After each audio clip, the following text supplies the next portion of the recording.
welcome to YOUCANIC. Today we have a 2018 Mercedes GLC here. And we're going to go over the process to be able to change out your horns. We've got a horn on both sides of the vehicle. Now you wouldn't have to have the bumper removed to replace this horn on either side because you can just gain access by coming to the wheel well liner. But just showing you where the horn is placed, your bumper would be here initially, and we can go ahead and replace that right now. So we have an electric connection here.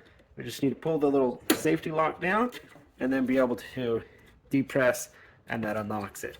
And then we can undo the horn right here from this bracket with the bracket, or you can just undo the horn itself.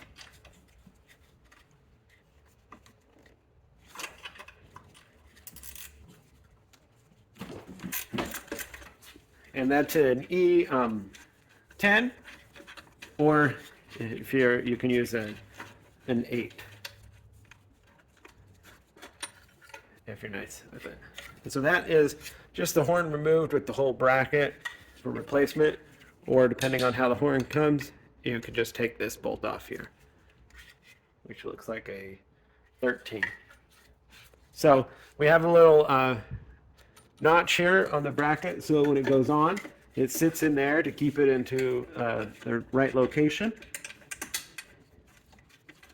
And now being able to put the bolt in there. And now tighten it up. And we have our electric connection to make sure that we reconnect that. There we go. Pressed and safety lock in. That's a replacement of your horn. We were on the left side of the vehicle. The one on the right side is the same procedure. Thanks for watching YOUCANIC, or you can be the mechanic.